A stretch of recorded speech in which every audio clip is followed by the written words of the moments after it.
다윗 시리즈 네 번째 시간입니다. 오늘 말씀의 제목은 띄어쓰기를 잘해야 됩니다. 창피한 사울, 창피한 다윗입니다. 지난주 우리는 골리앗을 때려잡은 다윗의 이야기를 함께 살펴보았습니다. 골리앗을 죽이고 이 패색이 짙던 블레셋과의 전쟁에서 1등 공신이 된 다윗은 금세 유명해졌습니다. 요즘 말로 하면 인싸가 된 것이죠.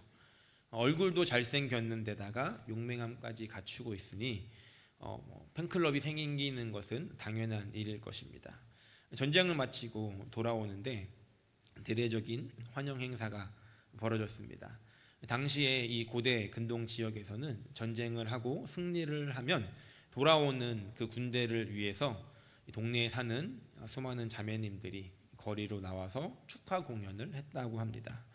그도 그럴 것이 왜냐하면 우리 아빠 아니면 내 남편, 내 남자친구가 이 전쟁에 나갔다가 살아서 돌아왔다는 사실이 얼마나 기뻤겠습니까? 그래서 온 마을의 여인들이 이렇게 공연을 했던 것입니다.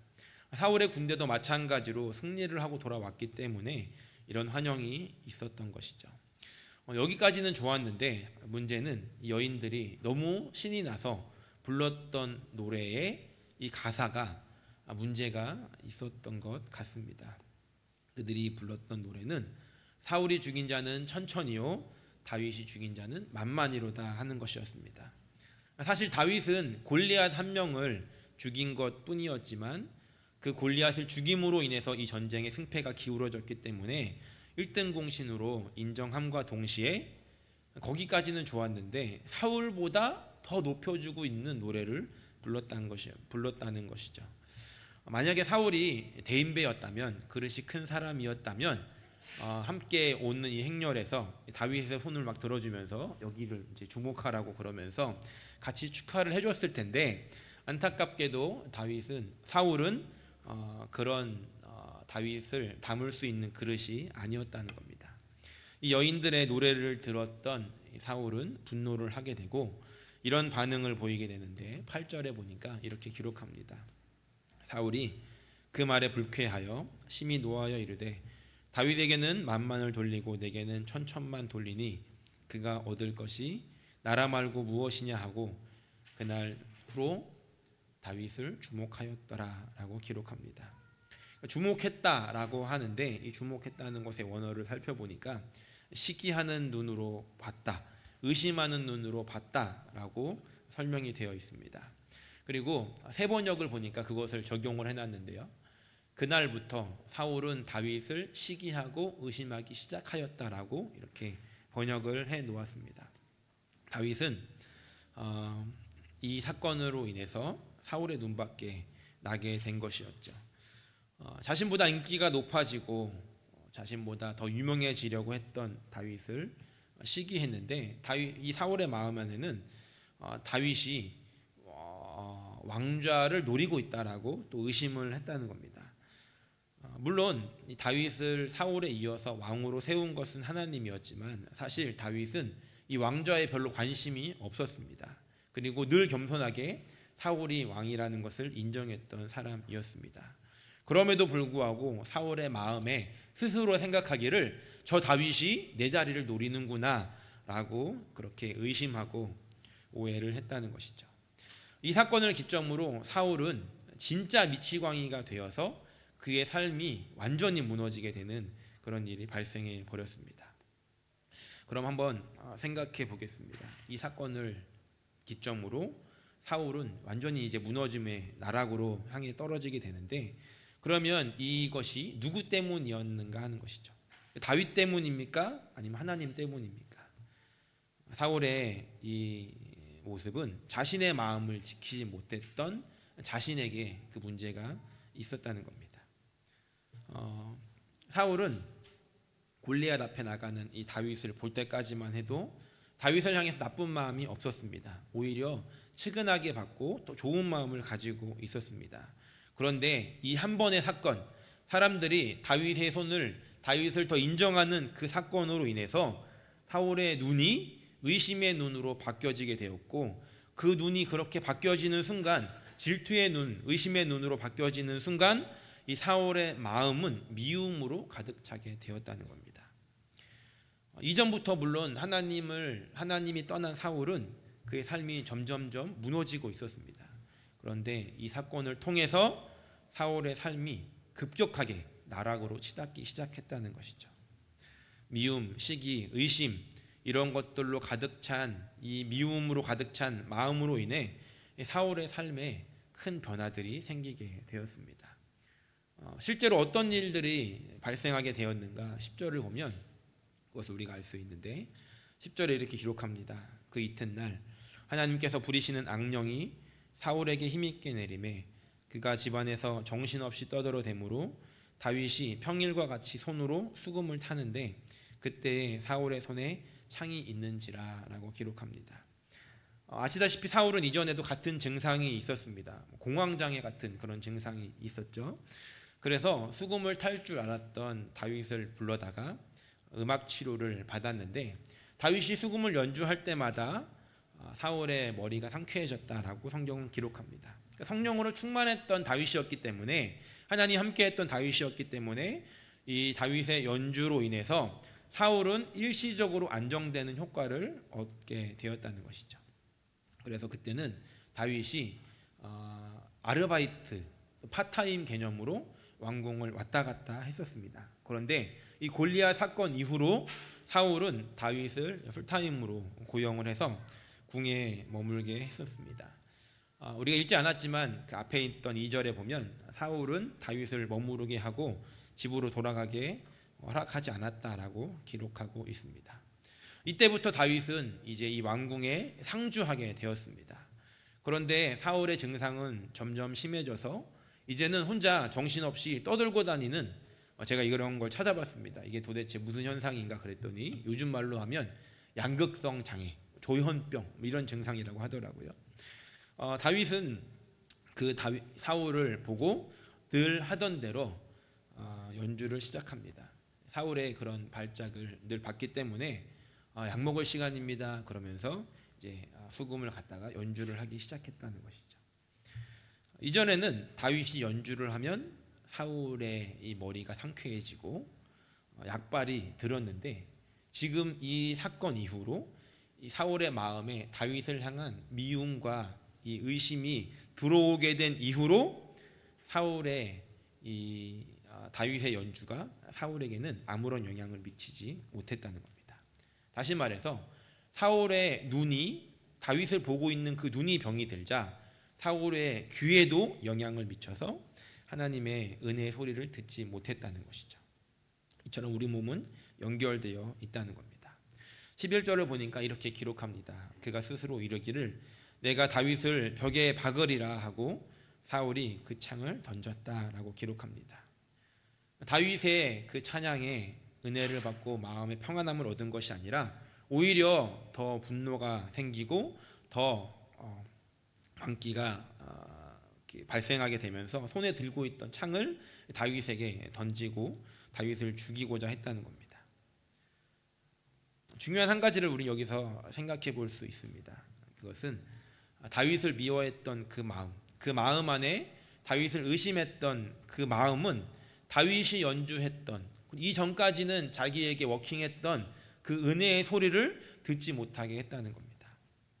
이 말씀을 묵상하며 이런 생각을 해보았습니다.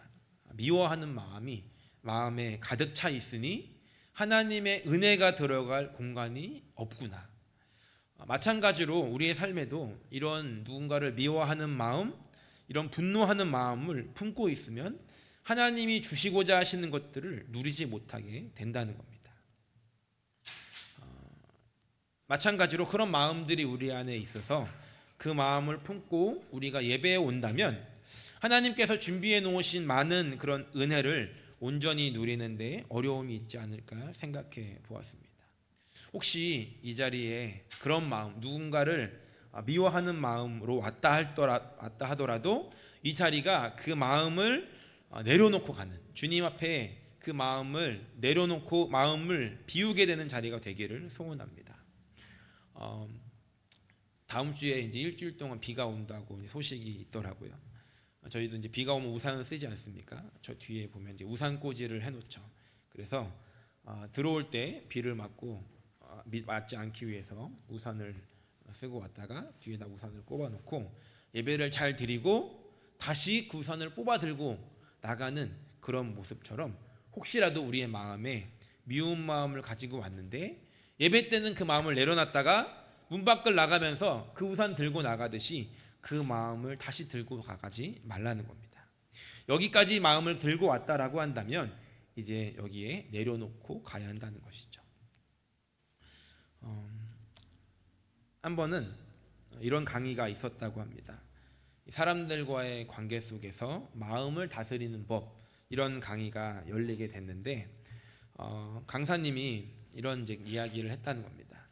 여러분, 사람들을 세상에서 살다 보면 가끔 미운 사람이 생기게 되고 그런 미워하는 마음이 우리 안에 들게 되지요 라고 사람들에게 이제 이야기를 하니까 사람들이 네 이렇게 대답을 했다는 겁니다. 그런데 저 뒤쪽에 앉아있는 한 거의 100살은 돼 보이는 할아버지가 모든 걸 초월한 듯한 얼굴로 평안하게 앉아 계셔서 이 강사가 그 할아버지에게 물어봤다는 겁니다. 할아버지는 어떠세요? 라고 물어봤더니 그 할아버지가 나는 미워하는 사람이 없어, 이렇게 대답을 했다는 겁니다. 강사도 놀라고 함께 참석한 사람들도 놀라서 이 깊은 연륜에서 나오는 이 인생의 노하우를 알려달라고 강사님이 할아버지에게 이제 이야기를 한 겁니다. 그러자 할아버지가 딱 한마디를 했답니다. 다 죽었어. 미워하는 마음을 우리가 다스리지 못하면 그 마음은 끝나지 않습니다. 누구 하나 죽어야 끝난다는 것이죠. 그 마음을 우리가 계속해서 품고 있으면 그 마음은 더 커지게 된다는 겁니다. 누군가를 미워하는 마음, 시기하는 마음, 우리의 삶을 살다 보면 어쩔 수 없이 생기게 되지만 그것을 볼 때마다 그것으로 인한 그 결과는 결국은 나의 손에 내가 은혜 받지 못하는 나의 피해가 된다는 것이죠. 우리의 삶에 이런 은혜가 있었으면 좋겠습니다. 주님, 그 마음, 미워하는 마음들이 내 안에서 사라지게 해주십시오. 그런 마음을 주님 앞에 내려놓고 다시 가져가지 않게 해주십시오 라는 고백이 있었으면 좋겠습니다. 물론 말은 쉽지만 참 쉽지 않은 일입니다. 제가 예전에 있었던 교회에서 용서해야 됩니다 설교를 한참 하고 예배를 마치고 딱 나오는데 문을 딱 나가는데 어떤 집사님께서 저한테 지금 설교 끝나고 아직 10분도 안 됐거든요. 이런 얘기 하시더라고요. 목사님, 저는 그 사람 용서 못해요 라고 10분 만에 이야기하는 걸 들어봤습니다. 물론 화가 날 수 있는 상황들이 있겠지만 우리 안에 주님 앞에 그런 마음들을 솔직히 고백하며 주님 앞에 쏟아놓는 그런 은혜가 있었으면 좋겠습니다. 억지로 나는 미워하지 않는다가 아니라 우리의 마음을 감찰하시는 주님께 솔직하게 주님께만 이야기하는 것이죠. 주님, 저는 그 사람이 너무 싫습니다. 그러나 그 싫어함이 주님이 원하시는 마음이 아니니 주님, 내가 이것을 내려놓겠습니다 라고 고백할 수 있어야 한다는 겁니다. 저도 예전에 그런 사람이 있었습니다. 그래서 이렇게 기도했어요. 주님, 제가 딱 한 대만 때리면 안 될까요? 참 부족한 인간이죠. 근데 그것조차 하나님 기뻐하시지 않는다는 마음이 있었습니다. 그래서 이렇게 기도를 바꿨습니다. 내가 한 대라도 주님 때렸으면 좋겠습니다 하는 마음이 있지만 주님, 그래도 그 사람을 용서하고 사랑하는 마음을 주님이 원하시니 주님이 원하신다면 나에게도 그 마음을 부어주십시오라고 기도하며 지내다 보니까 어느 날은 그 사람을 딱 마주쳤는데 미워하는 마음이 안 들더라고요. 우리 안에 주님 앞에 솔직하게 고백하지만 그럼에도 불구하고 주님, 내가 주님 기뻐하시는 삶을 살기 원합니다라고 고백하며 나의 마음을 다스릴 수 있는 그런 저 여러분 되기를 예수님의 이름으로 간절히 축원합니다. 두 번째로 살펴보고자 하는 것은 12절의 말씀입니다. 12절을 보니까 이렇게 기록을 하고 있습니다. 여호와께서 사울을 떠나 다윗과 함께 계심으로 사울이 그를 두려워한지라. 사울과 다윗의 이 대비를 보여주고 있습니다. 먼저는 하나님께서 사울을 떠나셨고 다윗과는 함께 계십니다. 그리고 하나님이 떠난 사울은 두려움을 가지고 있는 모습을 우리가 보고 있습니다. 사실은 하나님이 떠난 것에 대한 결과가 이 두려움이겠죠. 그런데 우리가 이 상황을 잘 생각해 보면 정반대의 반응이 정상적이라는 겁니다. 만약에 여러분들이 지금 이제 그 성경의 이제 이미지를 성경 속으로 들어가서 한번 상상을 해보는 겁니다. 여러분들이 지금 다윗이 되어 보는 겁니다. 그리고 지금 여러분들이 이제 궁에 이제 풀타임으로 들어오게 됐는데 사울이 지금 미쳐가지고 막 혼자서 혼잣말을 하면서 돌아다니고 있는 상황입니다. 그러니까 아웃 오브 컨트롤이 되어 있는 이 상황에 내가 저 사울을 위해서 다시 연주를 해야 되겠구나라고 하면서 수금을 들고 기타를 들고 연주를 시작했는데 사울의 눈빛이 죽이려고 쳐다보는 겁니다. 이렇게. 그리고 사울의 손에는 창이 들려 있는 거죠. 이렇게 쳐다보면서 창을 들고 있는 이 순간에 그 앞에서 무방비 상태로 연주를 해야 되는 그런 상황. 누가 중간에 있는 것도 아니고 칸막이가 있는 것도 아닌 그 앞에서 연주를 해야 됩니다. 그러면 누가 두려워해야 정상적인 거이겠습니까? 사울의 눈을 마주치며 그럼에도 불구하고 연주를 해야 되는 다윗이 두려워해야 되는 게 정상적인데 11절 말씀을 보니까 두려워하고 있는 것은 사울이었다는 겁니다.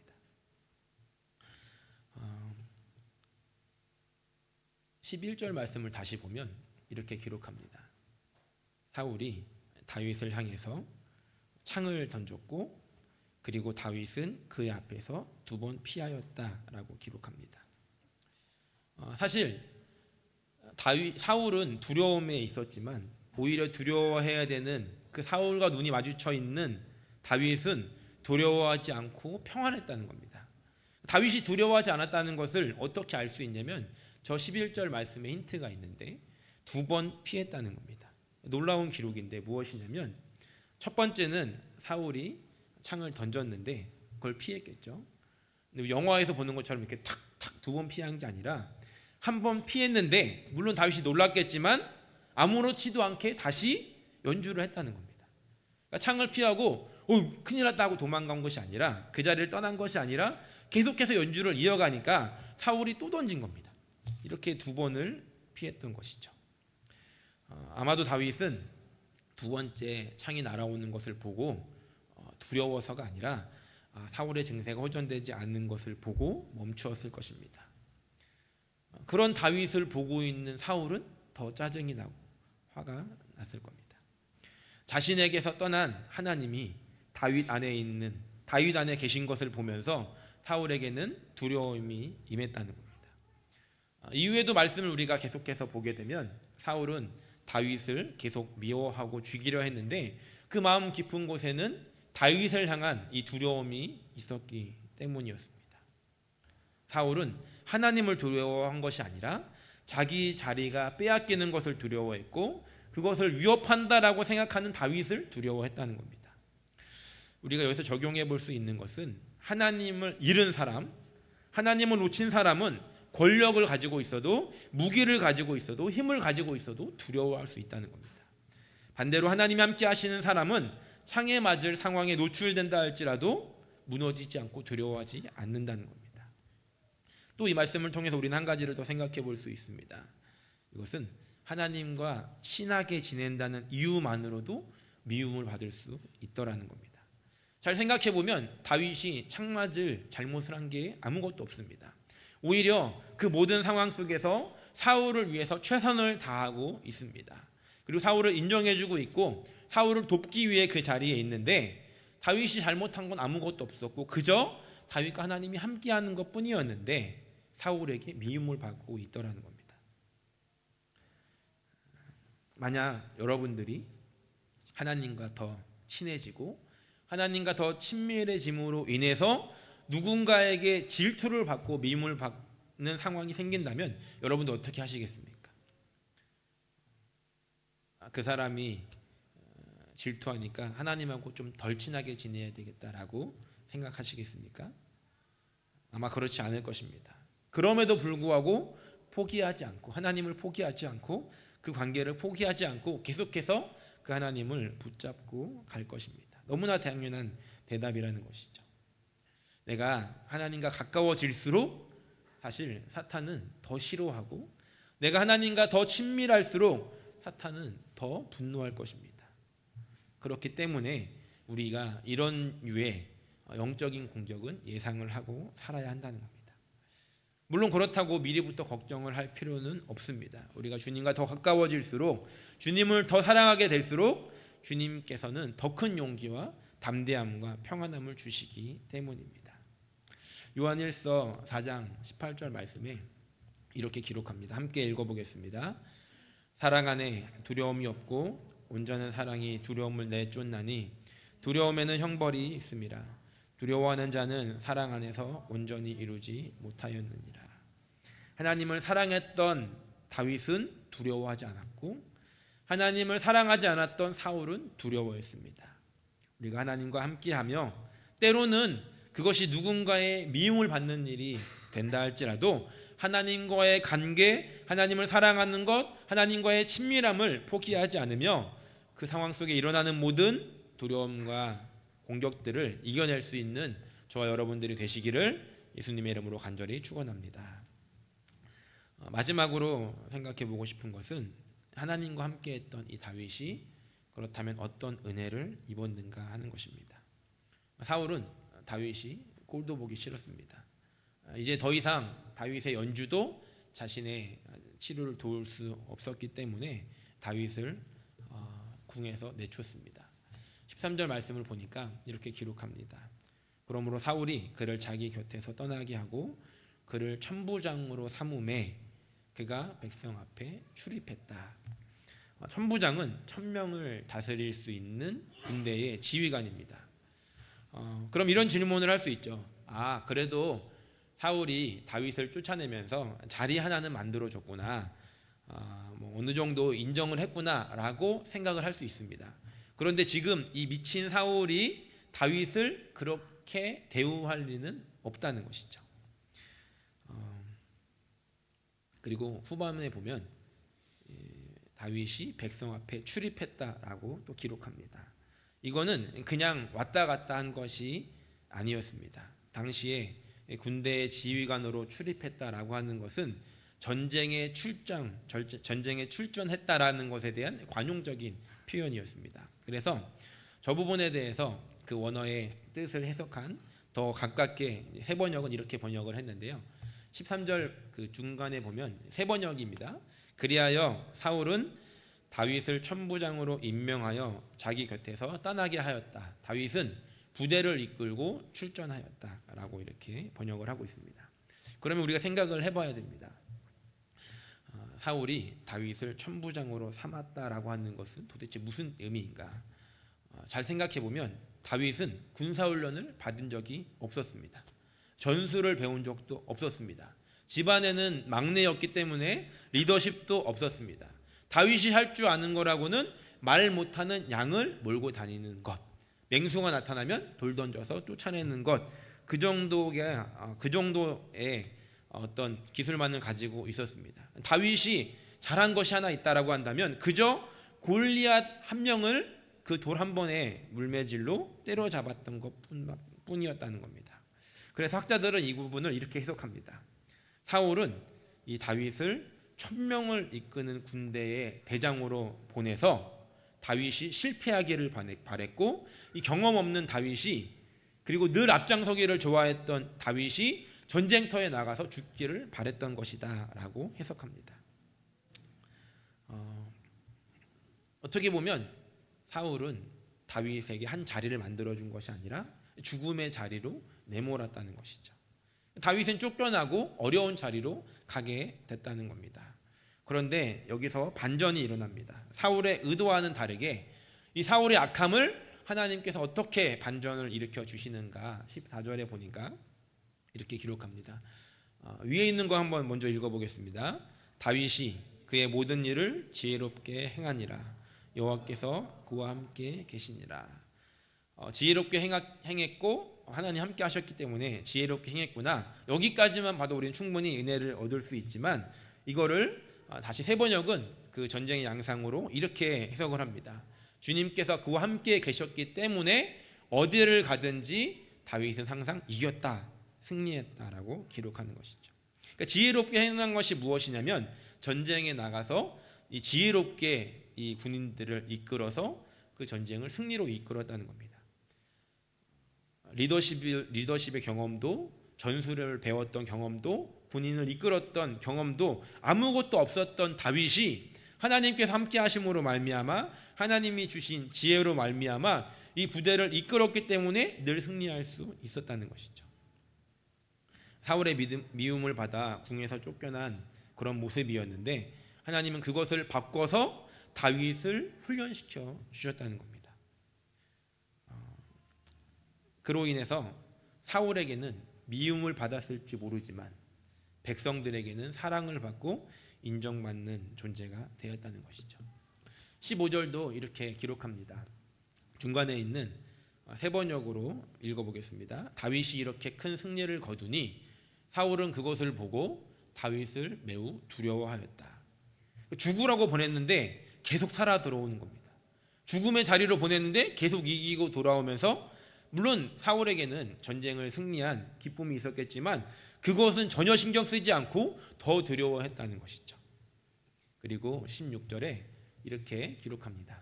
중간에 읽어보겠습니다. 그러나 온 이스라엘과 유다는, 사울은 미워하고 두려워했지만 온 이스라엘과 유다는 다윗이 늘 앞장서서 싸움터에 나가는 것을 보고 모두 그를 좋아하였다. 엄청난 반전이지 않습니까? 사울의 의도와는 전혀 다르게 하나님께서는 이렇게 일하고 계셨다는 겁니다. 다윗에게 있어서 이런 아름다운 결과를 얻게 된 것은 당연히 하나님께서 함께 하셨기 때문이었는데 그 시작점은 무엇이었는가 또 우리가 생각해 보아야 한다는 겁니다. 당연히 하나님 함께 하시면 이런 일들이 일어나죠. 그럼 다윗이 아무것도 안 했는가? 그렇지 않았다는 겁니다. 오늘 말씀을 보면 다윗은 늘 앞장서서 솔선수범해서 사람들 앞에 나가서 그 싸움을 싸웠고 사람들은 그를 따랐다는 것입니다. 그리고 이 모든 것의 시작점, 이 시작점이 어디였냐면 다윗이 사울에게 창을 맞았던, 창을 피했던 그 순간부터 이 모든 것들이 시작되었다는 것입니다. 만약 다윗이 그 창을 피하고 다시 그 창을 빼서 던졌으면 어떻게 됐겠습니까? 아니면 그 창을 피해서 도망가면서 나는 더 이상 이곳에 있지 않아요 라고 하고 그 자리를 그냥 떠나고 도망갔다면 어떻게 됐겠습니까? 그러나 다윗은 그렇게 하지 않았다는 겁니다. 그저 그 시간, 그 날아오는 창을 피했고 여전히 그 자리를 지키고 있었다는 겁니다. 이것이 어떻게 보면 다윗에게는 억울한 일이었을 겁니다. 다윗은 잘못한 게 없는데 죽음의 위협을, 생명의 위협을 느끼는 그런 상태에서 다윗은 억울한 일을 당했지만 그 억울한 일에 대해서 다윗은 충동적으로 반응하지 않았다는 겁니다. 비록 궁에서 쫓겨나서 전장으로 배치가 되고 위험한 상황이 되었지만 다윗은 억울해하지 않고 오히려 그곳에서 하나님을 신뢰하면서 그 자리를 복된 자리로 바꿔 놓았다는 겁니다. 참 놀라운 하나님의 역사는 이런 부분인 것 같습니다. 만약에 이런 가정을 또 할 수 있죠. 다윗이 골리앗을 이기고 지금 유명세를 타지 않았습니까? 그리고 왕궁에서 사울을 위해서 수금만 연주했다면 다윗은 어떻게 됐겠습니까? 이스라엘 백성들의 연예인이 되어서 그냥 연예인으로 남았을 겁니다. 그러나 하나님께서 다윗을 그 왕궁에 두시지 않고 그 자리에 가둬두시지 않고 바깥으로 빼내어서 직접 전쟁을 이끌게 하시고 그곳에서 승리를 거두게 하시면서 백성들의 신임을 받아서 결국에는 이 왕이 될 자격을 갖추게 되는 그런 모습으로 하나님이 훈련시켜 가셨다는 것입니다. 말씀을 정리합니다. 오늘 말씀의 제목 혹시 기억나시나요? 창피한 사울, 창피한 다윗. 사울이 던진 창을 피하고 아무 반응하지 않았던 다윗은 힘없는 무기력한 남자답지 못한 창피해 보이는 그런 모습으로 남지 않았다는 겁니다.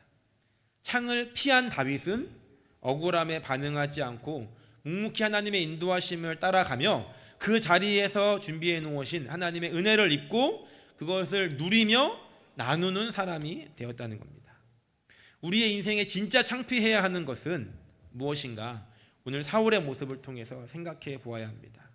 우리의 삶에 진짜 창피해야 하는 것은 하나님께서 누군가를 통해서 일하실 때 박수 쳐주지 못하고 질투의 눈으로 보는 것이 창피한 것이고, 하나님 앞에서 다스리지 못해 누군가를 계속해서 미워하고 있는 그 마음이 창피한 것이고, 하나님의 부재를 두려워할 줄 모르는, 그리고 사람들을 두려워하는 그 마음이 바로 창피한 마음이라는 것입니다.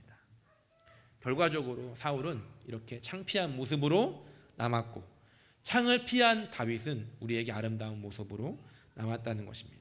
바라기는 오늘 우리 안에 어떤 마음이 있는지를 우리가 되새겨보고 하나님의 마음에 맞는 다윗과 같은 모습으로 살아갈 수 있게 되기를 예수님의 이름으로 간절히 축복합니다.